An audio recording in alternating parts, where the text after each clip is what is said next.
สบายดีพ่อแม่พี่น้องสวัสดีท่านผู้ชมทุกท่านพ่อกับเคยลาคือเก่าพ่อแม่พี่น้องตอนนี้ก็ตีห้านอนบ่ค่อยหลับพี่น้องตีห้าของวันที่12 เดือนธันวา2025ตื่นมาหดสวนแท้ดึกๆเลยนอนบ่ค่อยหลับเบิ่งข่าวไทยกับกัมพูชาสู้รบกันหลายติดข่าวหลายพี่น้องเนี่ยขอให้พี่น้องทางพังไทยปลอดภัยทุกคนทุกทานเด้อขอให้มันจบไวๆเนาะการสูญเสียมันบ่แม่นเป็นเรื่องที่ดี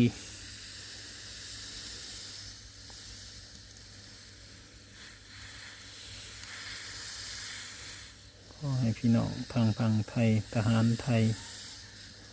ปลอดภัยทุกคนทุกทานขอมันจบไวๆเห็นข่าวแต่ละมือโอ้ยนอนก็บ่อยากหลับเบิ่งอยู่ตลอดเลยเคยละก็ได้แทบสิว่า24 ชั่วโมงเลยเลื่อนไปทางใดก็เห็นเลื่อนไปทางใดก็เห็นทุกแพลตฟอร์มเห็นแต่ข่าวปะทะกันเนาะบ่คิดว่าสมัยกูมือนี่มันสิมีเนาะพี่น้องแต่ว่ามันพัฒนาเลยพันยังมีอยู่โอ้ญาติเห็นแล้วก็ญาติเพราะว่าลาวเฮามันกับติดกันเนาะไก่ๆกันเลยจะนอนบ่หลับก็เลยลุกมาตอนนี้ก็ตีห้าเราก็มาหดสวนเลยแต่เก่าสิลุกประมาณตีห้าครึ่งตีสี่ตีห้าครึ่ง6 โมงมอนิเตอร์หนึ่งแต่ตีสี่หนึ่งเขาจนสุกเลยหนึ่งเขาจนสุกแล้วก็เลยออกมาหดสวนชีกลับเขาไปนอนก็นอนบ่หลับละตื่นแต่ตีสี่เลยเบิ่งข่าวหลายเป็นห่วงล้านอยู่สุรินทร์เพราะ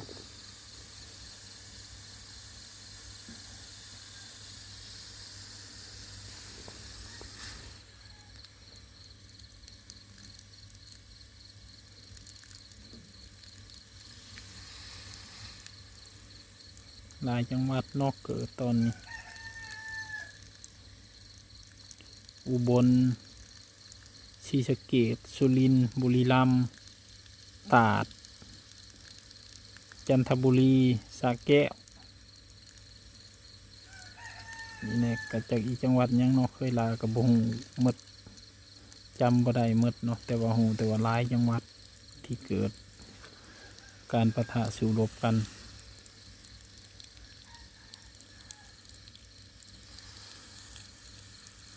ขอให้ปลอดภัยสุขคนเด้อ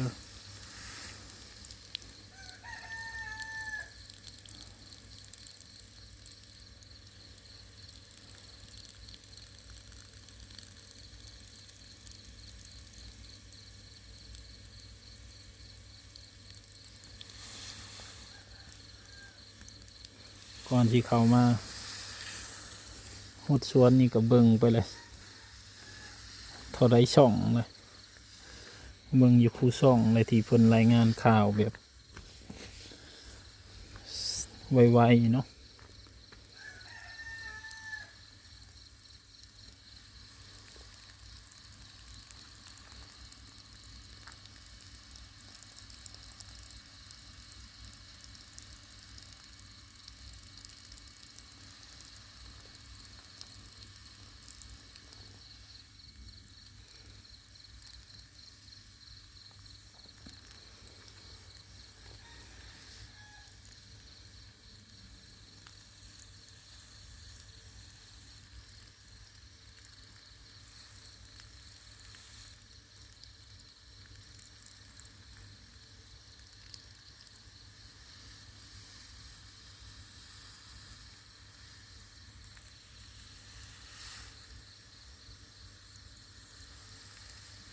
ว่าหมออกพี่น้องเลยเนาะ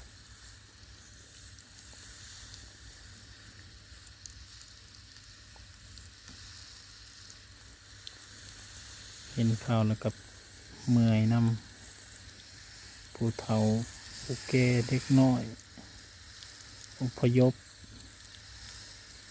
บ่ได้อยู่เฮือนบ่ได้อยู่บ้านเจ้าของอ๋อ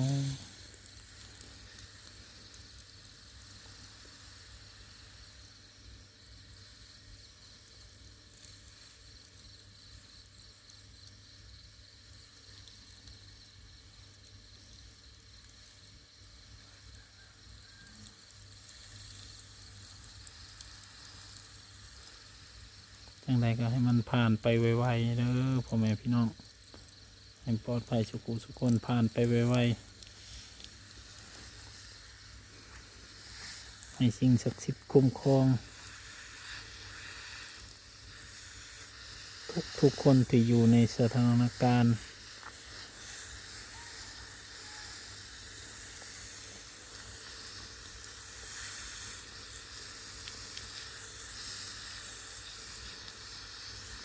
ผักกระหดแต่เช้าคนว่ามันจะงาม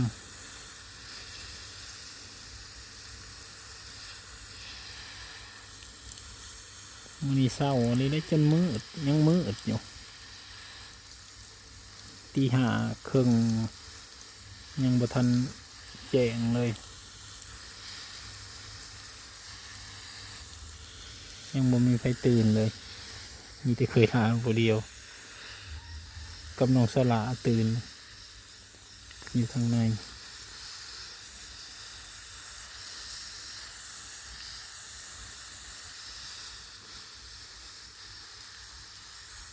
ลูกชายยังบ่ตื่นมื้อนี้แต่ก็ตื่นไว้เด้ตีห้าครึ่งก็ตื่นวันนี้นอนดึก3 ทุ่มครึ่งยังได้นอนก็เลยยังบ่ตื่น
รัดเสียลายเลย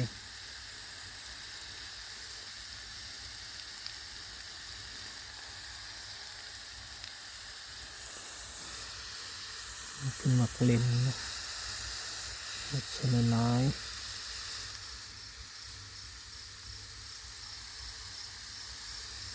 พี่น้องยังมืดอยู่ยังเห็นดาวอยู่ดาวยังเต็มท้องผ้าอยู่ตอนนี้ตีห้าครึ่งเลยดาวใสเลยเต็มท้องผ้า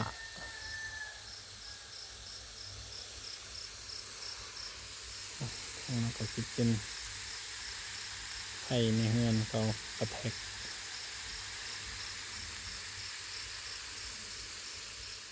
ยังบ่แจ้งเลย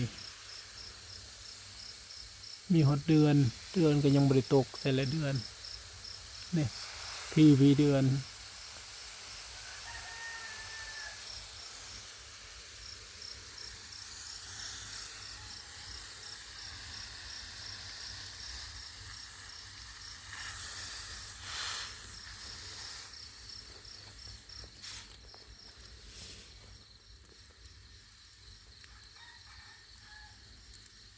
ดีไปใช้เลยว่ากินไข่เฮา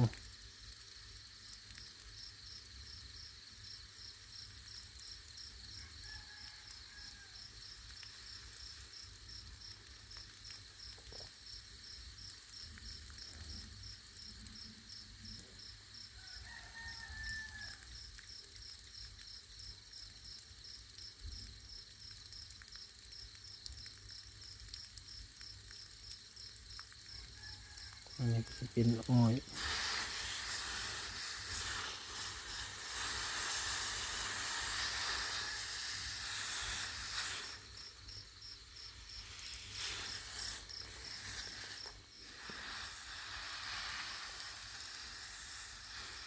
คลิปนี้ก็สิขอลาไว้เพียงเท่านี้คนเดียวพ่อแม่พี่น้องเป็นกำลังใจให้ทุกท่านให้ปลอดภัยเนาะขอบคุณกับคนทุกคนที่ติดตามรับชมพบกันใหม่คลิปหน้ากับเคยลาสบายดี